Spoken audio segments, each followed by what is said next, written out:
नमस्कार, पॉलिटिकल पंचायत में आपका स्वागत है। मैं हूं प्रदीप डवास। कोरोना संक्रमण को लेकर केंद्र सरकार की चेतावनी ने राज्यों को अलर्ट कर दिया है। नए ओमिक्रॉन वेरिएंट के खतरे को देखते हुए अब तक 10 राज्य क्रिसमस और न्यू ईयर से पहले पाबंदियां घोषित कर चुके हैं। मध्य प्रदेश, उत्तर प्रदेश, राजस्थान, गुजरात जैसे राज्यों में नाइट कर्फ्यू लगा दिया गया है। दिल्ली, महाराष्ट्र, कर्नाटक और ओडिशा में क्रिसमस और नए साल के जश्न पर रोक लगा दी गई है। कोरोना के नए वेरिएंट को देखते हुए हरियाणा सरकार भी अलर्ट पर है। प्रदेश में टीकाकरण पर जोर दिया जा रहा है। 1 जनवरी तक 18 साल से अधिक की आयु वाले लोगों के लिए वैक्सीन की दोनों डोज लगवाना जरूरी होगा। बिना टीकाकरण के किसी भी भीड़ भाड़ वाले इलाके में जैसे रेस्टोरेंट, बार, बैंक या सरकारी कार्यालय या दूसरे दफ्तरों में जाने की इजाजत नहीं मिलेगी जिन्होंने दूसरा डोज नहीं लगवा रखा है। सरकार की इस घोषणा के बाद असर दिखने भी लगा है। लोग बड़ी संख्या में टीकाकरण करवा रहे हैं। हरियाणा में अब तक 3,20,56,000 से ज़्यादा लोगों को टीके लग चुके हैं। इनमें से पहली डोज लेने वाले लोगों की संख्या 1,93,04,000 से अधिक है, जबकि 1,27,52,000 लोगों को दोनों डोज पूरी हो चुकी है। इसके अलावा रात 11 बजे से सुबह 5 बजे तक आवागमन पर प्रतिबंध लगाया गया है। इसी बीच गुरुग्राम में बीते 24 घंटे में कोरोना के 48 मामले सामने आए हैं। सरकार का दावा है कि कोरोना से निपटने के लिए व्यापक प्रबंध किए जा रहे हैं। पानीपत और हिसार में 500-500 बेड के अस्पताल बनाए गए हैं। इसके अलावा निजी संस्थानों से भी सहयोग लेने का काम किया जा रहा है। सरकार का कहना है कि प्रदेश में 980 डॉक्टरों की जल्द भर्ती कर ली जाएगी। साथ ही पैरामेडिकल का अतिरिक्त स्टाफ भी 15 से 20 दिन में ज्वाइन कर जाएगा।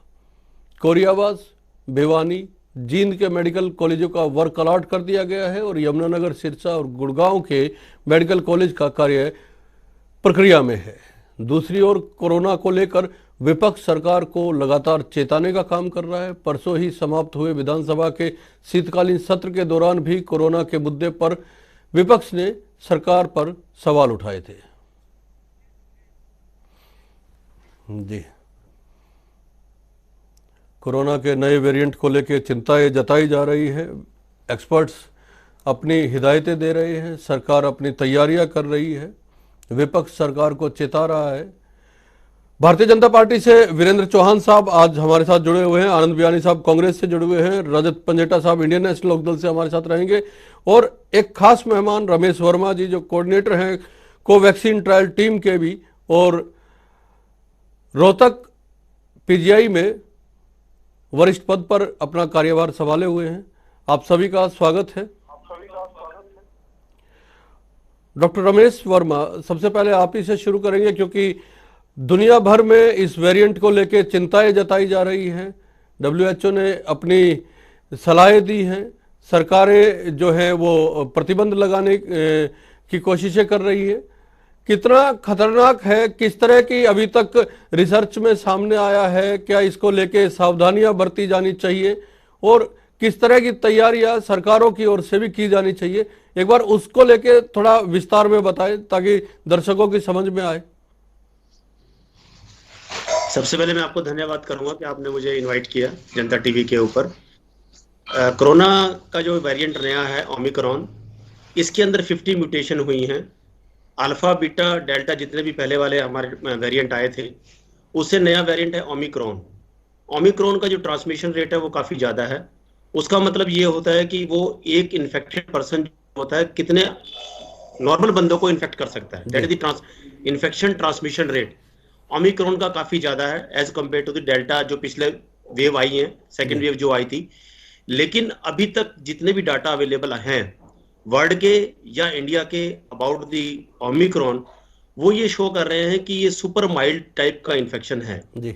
सुपर माइल्ड का मतलब ये होता है कि सिंपल सा इन्फेक्शन जैसे कि गला खराब होना, खांसी, जुखाम का और हल्का सा बुखार होना, इस तरह का नोटिस हुआ है। और हमारे इंडिया की अगर बात करूं तो आज के दिन हमारे पास 358 केसेस हैं।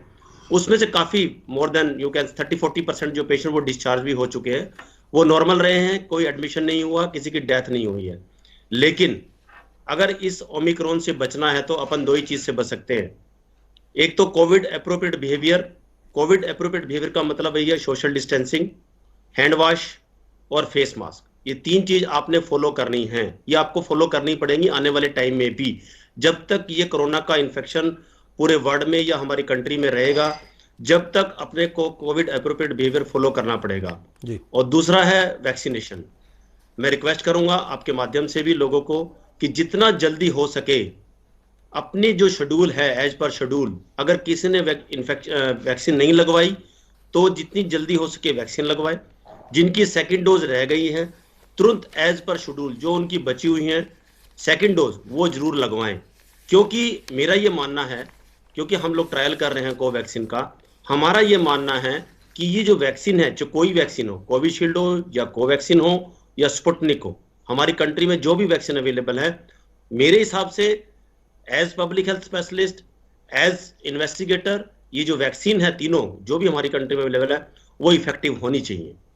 डॉक्टर साहब, गवर्नमेंट को एक सवाल और स्टेप उठा भी रही है। ओमिक्रॉन के दौरान लोगों को जानने की जरूरत है और ज्यादातर इस पे सवाल आ भी रहे हैं, लोगों ने पूछा भी है, जनता टीवी पे भी फोन करके पूछा है कि अगर कोई एक्सपर्ट आपके साथ जुड़े तो प्लीज ये सवाल जरूर पूछिएगा कि क्या इस तरह की बातें भी आ रही है कि जिन्होंने दोनों डोज ले रखे हैं वो भी इस नए वेरिएंट से सुरक्षित नहीं है। हालांकि ये इतना खतरनाक नहीं है जिस तरह से आपने बताया है, लेकिन अगर दोनों डोज लेने वाले व्यक्ति भी इसमें सुरक्षित नहीं है, उनको भी ये संक्रमण हो सकता है, तो फिर बचाव के क्या उपाय हैं? क्या बूस्टर के लिए आगे आना चाहिए सरकारों को, लोगों को बूस्टर के लिए जाना चाहिए? इस तरह की एक जानकारी और जरूर दे, फिर मैं आगे डिबेट को बढ़ाऊंगा या चर्चा को बढ़ाऊंगा।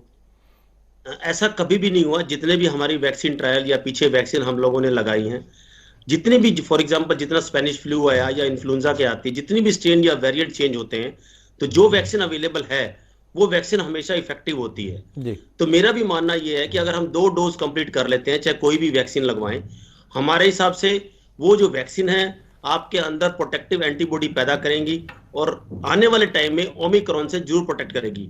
लेकिन लोग जो हाई रिस्क हैं, जिनको शुगर है, दमे की बीमारी है, कोई हार्ट की बीमारी है, कोई कैंसर है या कोई और बीमारी है, उनको स्पेशली बचने की जरूरत है। सेकंड क्वेश्चन आपका बूस्टर का था। बूस्टर के लिए अभी हम लोग गवर्नमेंट ऑफ इंडिया स्टडी कर रही है, डाटा अभी आ रहा है, अभी अर्ली स्टेज में है कि बूस्टर डोज की रिक्वायरमेंट है या नहीं है। जैसे ही डाटा आएगा, क्योंकि हमारा ट्रायल भी चल रहा है कोवैक्सीन का, तो हमारी कोवैक्सीन ट्रायल के अंदर भी पता लगेगा कि क्या बूस्टर की डोज की जरूरत है या नहीं। लेकिन अभी तक हमारे हिसाब से बूस्टर डोज की कोई जरूरत नहीं है जी। अभी बूस्टर डोज की जरूरत नहीं है। डॉक्टर साहब ने बहुत कुछ साफ किया है। कोविड के नियमों का पालन करना होगा, हाथ धोने होंगे, दूरी बना के रखनी होगी, मास्क लगा के रखना होगा, ये सारी चीजें हैं। लेकिन इसके साथ साथ सरकार की तैयारियों को लेके विपक्ष जिस तरह से सवाल उठा रहा था, अभी दो दिन पहले सदन खत्म हुआ है, सेशन खत्म हुआ है और उसमें भी ये मुद्दा प्रमुखता के साथ उठाया गया था। विपक्ष के सवाल हैं, भारतीय जनता पार्टी के प्रवक्ता हैं साथ में, वीरेंद्र चौहान साहब, तैयारियां पूरी है सरकार की ओर से? अगर इस तरह का तीसरी लहर की जो बात की जा रही है कि संभावित है, आ सकती है, उसको लेके प्रदीप जी, जिस तरह का कोविड का संक्रमण है दुनिया भर में, जिस तरह की परिस्थितियां इसके कारण पैदा हुई हैं, वो सारे संसार के लिए लगभग एक समान चुनौती के रूप में आया है। और भारत की सरकार और हरियाणा में भी हम ये कह सकते हैं कि हमने कोविड के संक्रमण, कोविड के हमले, कोविड के संकट से डील करने में दुनिया में जो बेस्ट परफॉर्मेंस जिनकी रही है, भारत उसके आसपास रहा है। कई मामलों में दुनिया के अच्छे बड़े जो समृद्ध या जिनका हेल्थ सिस्टम हमसे बेहतर है, ऐसे देशों से भी हमने बेहतर परफॉर्मेंस की है। इसका अर्थ ये नहीं है कि संकट में हमारे सामने परेशानियां नहीं आई। हमने दूसरी वेव के दौरान बहुत विकट परिस्थितियों का सामना सबने मिलकर किया। अगली वेव को लेकर जो साइंटिफिक डेटा, एविडेंस सामने आ रहा है सरकार की तरफ से, चाहे वो केंद्र की सरकार हो चाहे राज्य की सरकार हो, उसके हिसाब से अपनी तैयारियों को बूस्ट अप किया है। हम लगातार कर रहे हैं, निरंतर चीजों को मॉनिटर किया जा रहा है। जिस दिन पहला संक्रमण हुआ था इस वायरस का, उस दिन देश में एक ही लैब थी जहां टेस्टिंग होती थी।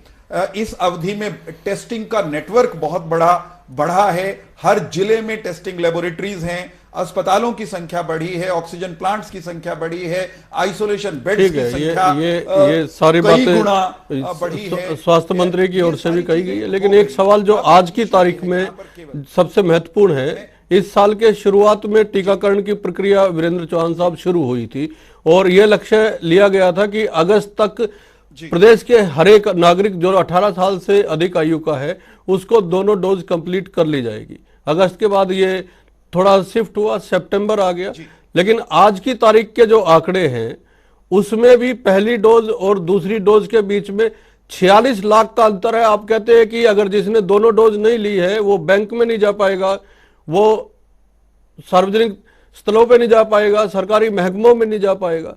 सर, टीकाकरण तो अभी भी 50 लाख के आसपास अगर बकाया है दोनों डोज होने में, तो इसमें कमी कहाँ रही? वो एक बार और बता दीजिए कि क्या लोगों ने खुद आगे नहीं लगाया या सरकार ये मान के बैठ गई थी कि कोरोना जो है हरियाणा से तो कम से कम खत्म हो चुका है?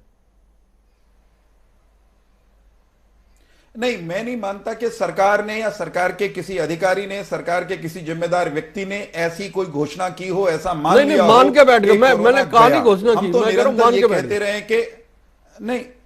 हाँ, मैं वही कह रहा हूं, मैं स्पष्ट कर रहा हूं कि किसी ने माना नहीं, कोई मान के बैठा नहीं। इसका प्रमाण यह है कि वैक्सीनेशन के लिए नागरिकों को प्रेरित करने का हर संभव उपाय हर मोर्चे पर हम लगातार कर रहे हैं। इसी के कारण व्यापक भ्रांतियों के बावजूद, तमाम तरह की अफवाहें फैलाने की कई तरह के लोगों ने कोशिश की, उस सब के बावजूद टीकाकरण अच्छा खासा प्रभावी ढंग से हरियाणा में हुआ है। हां, मैं मानता हूं कि अभी मंजिल पाना संभव नहीं हुआ है। उसके लिए सरकार ने जो अगला चरण किया, बहुत सारे लोग पहली डोज लगवाने के बाद, हरियाणवी में कह रहा हूं ना, प्रदीप जी ने कहा निफराम हो गए भाई, लाग गई एक सुआ लाग गया, इब के करेगा हमारा वायरस। कांग्रेस और इंडियन नेशनल लोकदल को जोड़ लेते हैं। नागरिक हैं पहली डोज लगवाने के बाद या तो लोग अपनी मर्जी से पहली डोज लगवाने के बाद दूसरी डोज नहीं लगवाए, या फिर कुछ भ्रांतियां थी जिसकी वजह से, लेकिन सरकार जो है वो अपने काम में लगी हुई थी। आनंद बयानी साहब, अभी वीरेंद्र चौहान जी को मंजिल पाना असंभव है, कभी पहली सोच बैठे मंजिल पाना असंभव है, संभव नहीं कहा। तो मैं प्रदेश और चौहान साहब चुप रहना बीच में, प्रदेश और देश की जनता से एक अनुरोध करूंगा। देखिए ये इतना सेंसिटिव वीरेंद्र चौहान साहब, आनंद बयानी साहब, ये इतना सेंसिटिव मामला है। हम सेकंड वेव में देख चुके हैं किस तरह से देश ने, प्रदेश ने भुगता है, किस तरह से बेड के लिए मारामारी हुई है, ऑक्सीजन के लिए हुई है। थर्ड वेव की जो संभावना जताई जा रही है, आज भी 47 मामले, अगर 24 घंटे में 48 मामले आते हैं तो निश्चित तौर पे एक संभावित लहर की जो आशंका जताई जाती है वो भय पैदा कर रही है। उस पर हम बात करें तो ज्यादा बेहतर है। केवल एक शब्द देखिए, शब्दों को तोड़ना गड़बड़ हो जाएगी। सुन लीजिए, मैंने ये नहीं कहा बिल्कुल भी कि मंजिल को पाना असंभव है, बिल्कुल भी नहीं बोला। मैंने नहीं बोला कि दूसरे को बोलने नहीं देते, बीच में बोलने के बगैर है। जो मैंने नहीं बोला वो मैं आपको बोलने नहीं दूंगा, मेरे मुंह में नहीं डाल पाएंगे आपको शब्द। जो डॉक्टर रमेश जी ने अभी जो बात कही कि संक्रमण से बचने के लिए हाथ धोने, मास्क लगाने, इन सभी चीजों की जरूरत है। तो पहले तो मैं देश की और प्रदेश की जनता से कहूंगा कि इन चीजों को अपनाएं, सरकार के भरोसे न रहें। तो सरकार का पहले का रवैया हम देख चुके हैं, बेड, वैक्सीन, ऑक्सीजन की कमी से लोगों ने आज जाने पाई है। तो सरकार की व्यवस्था पे ना रहें, अपने आप का बचाव जरूर करके रहें। दूसरी बात अभी चौहान साहब ने कही भी, हमने टेस्टिंग लैब इतनी खोल दी, जिला वाइज खोल दी। जब तक संक्रमण की बात है, कल ही मैं अखबार पढ़ रहा था, हरियाणा के अंदर कोई टेस्टिंग लैब तक नहीं बनी। यहाँ की जो सैंपल है तो दिल्ली जाते हैं और दिल्ली से सैंपल जाने के बाद उसका रिजल्ट आता है 2-3 दिन में। तो अभी तक हरियाणा सरकार जो इस चीज में संकेत नहीं हुई। पिछले 4-5 महीनों से जिस प्रकार से तीसरे संक्रमण का पता लग रहा है कि इस प्रकार से नहीं, उसके लिए तो डॉक्टर वर्मा अभी बैठे हैं हमारे साथ में। डॉक्टर वर्मा, मैं एक बार इस पे क्लियरिटी ले रहा हूं, क्योंकि हरियाणा के लोगों को यह जानना जरूरी है कि टेस्टिंग लैब की क्या स्थिति है। मैं आऊंगा बयानी साहब आपके पास। मेरी बात पूरी होने के बाद में, जी मेरी बात पूरी होने, फिर हरियाणा सरकार को और केंद्र सरकार को चाहिए था, पिछले 4-5 महीने से पता लग रहा है इस प्रकार का संकट और आ रहा है, तो क्यों नहीं जो लोग विदेशों से आ रहे हैं उसी वक्त उनको क्वारंटाइन किया जाता, वहां पे चेकिंग की जाती। आज उन लोगों को ढूंढ रहे हैं और उसके अंदर ये इस प्रकार के मामले मिल रहे हैं। तो इसका मतलब अभी भी सरकार चिंतित नहीं है। सरकार किसी प्रकार का भय जो पहली लहर में चला था, जो प्रवासी मजदूरों के साथ हुआ, जो आम व्यक्ति के साथ हुआ, वही स्थिति दोबारा पैदा होने वाली है। तो मैं सरकार से अनुरोध करूंगा कि वो आम जनता की सोचे, सरकार का फिर तीसरी लहर के बड़े अंदर बड़े सवाल उठाए गए हैं कांग्रेस की ओर से सरकार की व्यवस्थाओं को लेकर। निश्चित तौर पे वीरेंद्र चौहान साहब से इसका जवाब लेंगे। इंडियन नेशनल लोकदल को एक बार शामिल कर लेते हैं, फिर मैं डॉक्टर रमेश वर्मा जी के पास जाऊंगा। पंजेटा साहब। दबास जी, आपने बहुत अच्छा कहा कि बहुत सेंसिटिव इशू है, और जैसे कि मैं डॉक्टर साहब को भी सुन रहा था अभी कि बिल्कुल इसमें जो 50 म्यूटेशंस हैं और 30 म्यूटेशंस जो हैं इसकी वो स्पाइक प्रोटीन में ही है। और डॉक्टर साहब से मैं पूछना चाहूंगा, क्योंकि ये लगभग 1 लाख केसेस जो हैं वो यूके में रिपोर्ट हो रहे हैं, तो लेटेस्ट 2 सिम्टम्स, माइल्ड सिम्टम्स तो इन्होंने गिना दिए, जो कि एक कफ और कोल्ड के होते हैं, बिल्कुल ठीक है, ड्राई कफ है और माइल्ड मसल एक्स हैं। लेकिन 2 नए सिम्टम्स जो इसमें ऐड हुए हैं वो है जो नाइट स्वेट्स हैं, रात को बहुत ज्यादा पसीना आना, और एक्सट्रीम टायर्डनेस भी इसमें है। दूसरा, मैं डॉक्टर साहब से ये पूछना चाहूंगा कि डेल्मिक्रॉन के बारे में कुछ अगर आप जानते हैं तो बताइए, क्योंकि ये जो डेल्मिक्रॉन है ये जैसे आप जानते होंगे कि महाराष्ट्र के अंदर हमारे केसेस बढ़ रहे हैं। चलो मैं ही बता देता हूँ, डेल्मिक्रॉन जो है डेल्टा और ओमिक्रॉन वेरिएंट का बिल्कुल दोनों को मिला के जो वेरिएंट आया है वो डेल्मिक्रॉन है। और ये हमारे जो महाराष्ट्र के टास्क फोर्स के हैं जो कोविड-19 की, डॉक्टर शशांक जोशी, उनकी एक प्रेस कॉन्फ्रेंस में उन्होंने बताया था कि अभी हम जो नई प्रॉब्लम से जूझ रहे हैं वो डेल्मिक्रॉन है। अभी डॉक्टर साहब ने कहा ठीक है, इसके जो माइल्ड सिम्टम्स हैं वो आपने बताया भी है, मगर इसकी ट्रांसमिबिलिटी बहुत हाई है, बहुत ज्यादा आसानी से फैलता है। इन्फेक्शियस रेट जो है, इन्फेक्शन रेट हाई है, रेजिस्टेंस अगेंस्ट वैक्सीन हाई है, और रिस्क ऑफ री इन्फेक्शन भी हाई है। अभी यहाँ जिक्र हो रहा था 2 वैक्सीन लगने के बाद, अभी मैं ताजा उदाहरण आपको देना चाहूंगा। पंजाब यूनिवर्सिटी के डिपार्टमेंट ऑफ लॉज के असिस्टेंट प्रोफेसर हैं मिस्टर ठाकुर है, अभी हाल ही में बड़ी कम उम्र के थे, उनको दोनों प्रॉपरली वैक्सीनेटेड थे, अभी उनका पीछे ही देहांत हुआ है कोविड की वजह से। और जिस हिसाब से नंबर्स अभी हम देखिए, इंटरनेशनल ट्रैवल के ऊपर और ट्रैवलर्स के ऊपर रोक नहीं लगा पाए हैं। लेकिन अब इंडिया में इतना बुरा हाल हो गया है महाराष्ट्र में कि, और दिल्ली में जहाँ इंटरनेशनल हमारे एयरपोर्ट्स हैं, हरियाणा का तो बॉर्डर, मोहाली में भी एयरपोर्ट है, तो देखिए ये कैसे फैलेगा, क्योंकि इसका जो ट्रांसमिबिलिटी है वो बहुत ज्यादा हाई है। तो अब अभी हमारे पास इसको क्रब करने के लिए कोई भी मेजर्स नहीं उठाए गए हैं। चाहे इंडिया में ही अगर आप ले तो इंडिया में इतना फैल रहा है, क्या अदर स्टेट्स के हमने कोई बॉर्डर्स का, कोई हमारे पास रोकथाम का कोई वो नहीं है। और ये सवाल भारतीय जनता पार्टी से लेंगे, लेकिन डेमिक्रॉन पे और जो लैब पे सवाल उठाया है कांग्रेस की ओर से, आपकी ओर से डेमिक्रॉन के बारे में जानने की कोशिश की है, ये डॉक्टर रमेश वर्मा जी से हम पूछने की कोशिश करते हैं कि क्या। पहले मैं डेल्मिक्रॉन के बारे में बता दूं। Delmicron is a combination of the delta virus and the omicron. ये नया कोई स्ट्रेन नहीं है। डेल्टा क्योंकि हमारी कंट्री में चल रहा है, अगर ओमिक्रॉन भी अगर हमारी कंट्री में आ जाता तो हम इसको डेल्मिक्रॉन बोल देंगे। It's not the new strain, ये नया स्ट्रेन नहीं है जी। क्योंकि ये देख रहे हैं हम यूरोपियन कंट्री में और यूएसए के अंदर कि जिनको डेल्टा का इन्फेक्शन हो रहा है उनको ओमिक्रॉन का भी इन्फेक्शन हो रहा है, लेकिन ये दोनों का इन्फेक्शन उन्हीं लोगों में हो रहा है जो हाई रिस्क है। हाई रिस्क का मतलब यही है जिनको शुगर की बीमारी है, या कोई कैंसर है, या कोई हार्ट की प्रॉब्लम है, या कोई दमे की दिक्कत है, तो उनमें डेल्मिक्रॉन देखा गया है। लेकिन मैं फिर आपके वैक्सीन की अगर बात करूं तो वैक्सीन ऐसा कभी भी नहीं हो सकता कि इफेक्टिव ना हो सकता है कि मोर देन 50%, 60%, 70% इफेक्टिव होगी। पेशेंट हो सकता है कि सिम्टम ना आए जिनमें वैक्सीन लगी है, हो सकता है कि patient vaccine after vaccination admit ना हो, और डेथ का तो सवाल ही पैदा नहीं होता, एक्सेप्ट पेशेंट हाई रिस्क नहीं होना चाहिए। हम बार बार कह रहे हैं कि वैक्सीन उनमें कम इफेक्टिव होगी जिनके अंदर जो हाई रिस्क पेशेंट है, जैसे डायबिटिक मैंने आपको पहले बताया है, तो वैक्सीन 100% इफेक्टिव होगी। पेशेंट वैक्सीन आपको बचाएगी, वैक्सीन आपको एडमिशन से बचाएगी और डेथ से 100% बचाएगी। ये एज ए साइंटिस्ट मेरा कहना है, और मैं तो अपने लोगों से ये कहूंगा कि इसे डरे नहीं, इसे लड़े। हम 2 चीज फिर फॉलो करेंगे, वही कोविड एप्रोप्रिएट बिहेवियर और वैक्सीनेशन। एक सवाल कांग्रेस की ओर से उठाया गया है कि लैब की कमी की वजह से लोगों को ज्यादा दिक्कतें होती है, 2-2 3-3 दिन में रिपोर्ट आती है, उसके बाद फिर जो है वो फैलता है। देखो, डेल्टा का जब वेव आई थी, सेकंड वेव, तो उस टाइम काफी ज्यादा केसेस हो गए थे, तो उस टाइम तो हो सकता है रिपोर्टिंग में थोड़ी डिले हो गई हो। लेकिन हमारे पास अब इस तरह की किट्स हैं, वो 2 घंटे में आपको रिपोर्ट बता देंगी, तो इसमें कोई घबराने वाली बात नहीं है। जितने भी टेस्टिंग कैपेसिटी हरियाणा के अंदर मेरे हिसाब से मैक्सिमम है, जितने भी पेशेंट आएंगे हम लोग सबकी टेस्ट करते हैं, इमीडिएट विद इन 24 आवर हम उनको डायग्नोस करके उनका रिजल्ट बता सकते हैं। लेकिन मैं ये कहूंगा, अगर ओमिक्रॉन आता है तो हम लोगों को एक चीज फॉलो करनी पड़ेगी, सर्वेलेंस और कंटैक्ट ट्रेसिंग।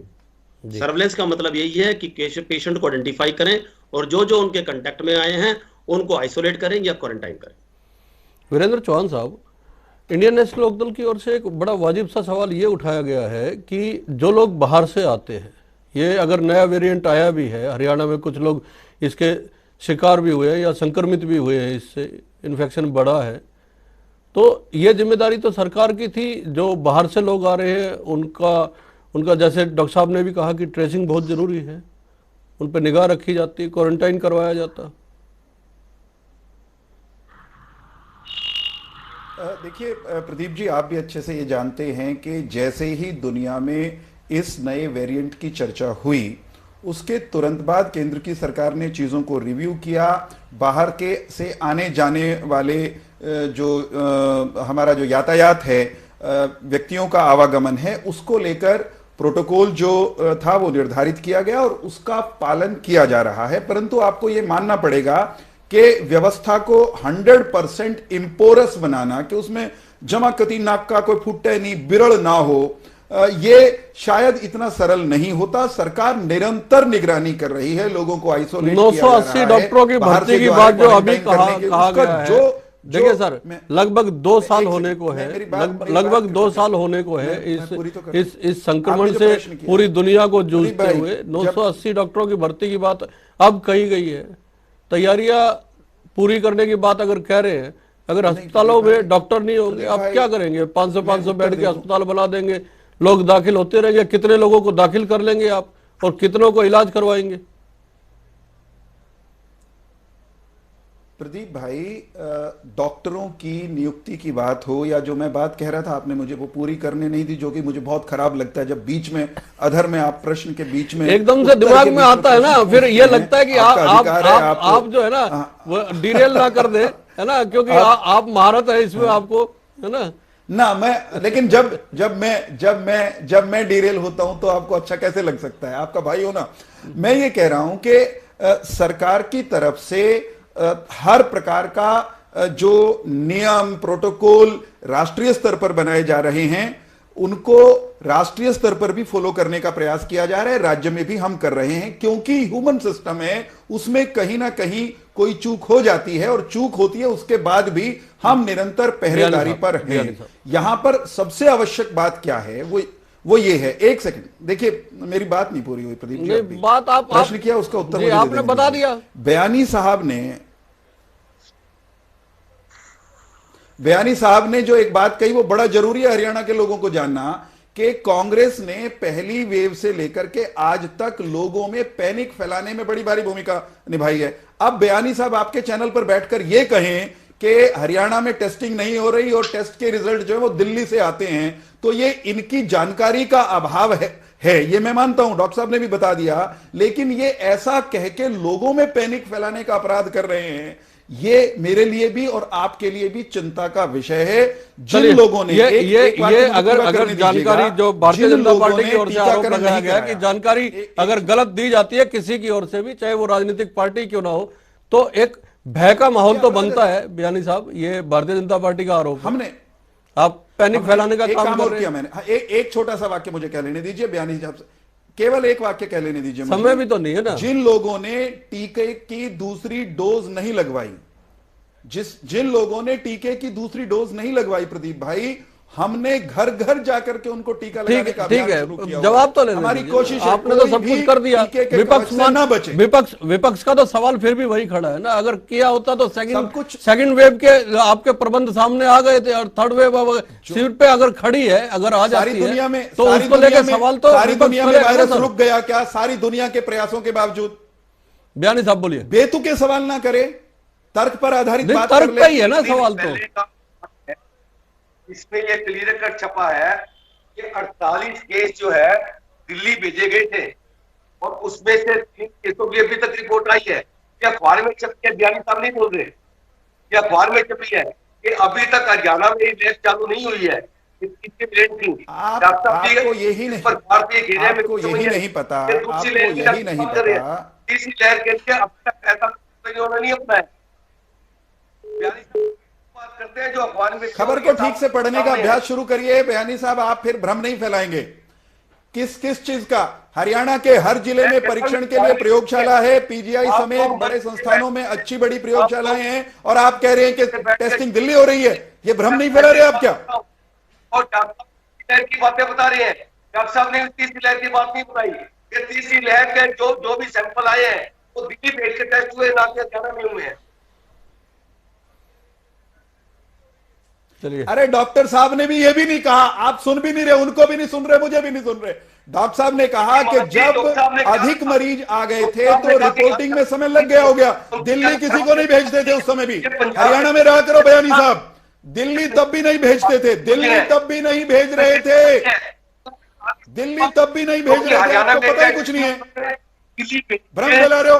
मुझे भी डॉक्टर साहब से क्लियर कर लेते हैं ना, मेरे पास हालांकि वक्त नहीं है, मैं फिर भी डॉक्टर रमेश से बात। देखिए वीरेंद्र चौहान साहब, डॉक्टर साहब, ये सिर्फ ओमिक्रॉन वेरिएंट को लेकर जो नहीं है, क्लियर अखबार की न्यूज है।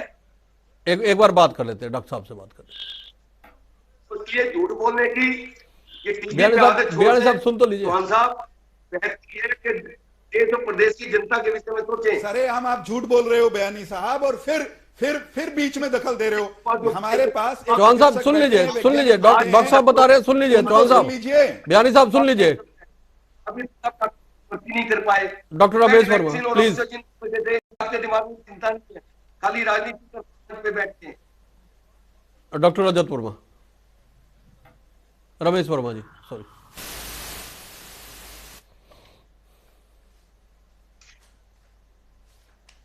मुझे लग रहा है डॉक्टर साहब की ऑडियो में कुछ प्रॉब्लम है। रजत जी अब जल्दी खत्म कीजिएगा, मेरे को वाइड अप करना है। मैं जैसे कि आपने खुद कहा था बहुत सेंसिटिव इशू है, बात ही करना चाहूंगा। जैसे कि टीका बहुत शॉर्टेज, गवर्नमेंट बहुत गई थी, जो अलग अलग कंपनी के जो टेंडर है टीके के लिए, तो एफडीए ने ऑथराइज किया है फाइजर को। वो टीका नहीं है, मैं पहली और दूसरी डोज के 50 लाख और 13 लाख जिनको नहीं लगे वो उसमें नहीं जाना चाहूंगा। हाँ, बूस्टर डोज की भी विश्व में चर्चाएं हैं, लेकिन एफडीए ने फाइजर कंपनी की एक पिल है, इंजेक्शन नहीं है, उसको अप्रूवल दे दी है। दूसरा मोलुनुपिराविर जो है मर्क्स कंपनी की है, और प्लेक्सोविड है। तो मैं कहूंगा कि सरकार को पहले तो आप इनका जो मेडिसिन अवेलेबल हैं उनके आप ऑर्डर देने में देरी ना कीजिए। ये मत देखिए कि कितना इसका कितना इन्फेक्शियस है, ये कितना फैलेगा, क्या है। अपने इंतजाम पूरे कीजिए। मेडिसिन मैंने आपको बता दी है। मैं बड़ी जल्दी से डॉक्टर साहब से एक टिप्पणी लेके खत्म करूंगा। डॉक्टर साहब प्रदीप भाई बिल्कुल 30 सेकंड में, वीरेंद्र जी मेरे को खत्म करना प्लीज। डॉक्टर साहब जैसा आपने बताया, सोशल डिस्टेंसिंग, मास्क और हाथ धोना ये बड़ी चीज है, और सरकारों की ओर से क्या और प्रबंध किए जाए जिससे अगर संभावित है ये लहर आती है और इस तरह का इन्फेक्शन फैलने का भय है तो क्या और किया जाए?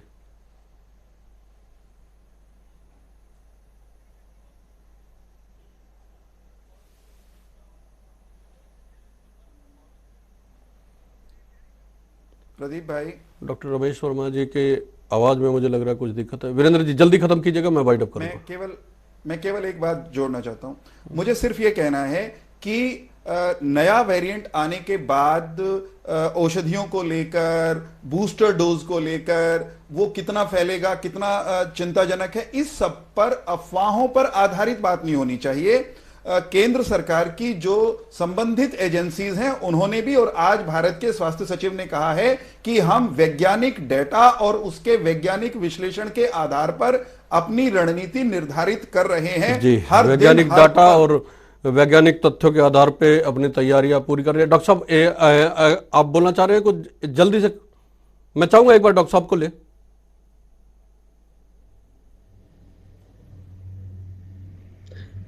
मैं लोगों से रिक्वेस्ट करूंगा कि सोशल गैदरिंग में ना जाएं, क्योंकि ओमिक्रॉन का जो इन्फेक्शन रेट है, ट्रांसमिशन रेट है, वो काफी ज्यादा है।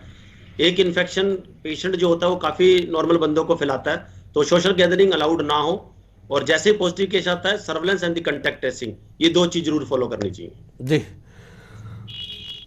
सामाजिक दूरी बना के रखें, बड़े समारोह में शामिल ना हो, ये डॉक्टर साहब का कहना है। सरकारें कोशिश करें कि ट्रेस करें इस तरह के मामलों को, जो संक्रमित होने वाले लोगों के संपर्क में आते हैं, उन लोगों को ट्रेस करें।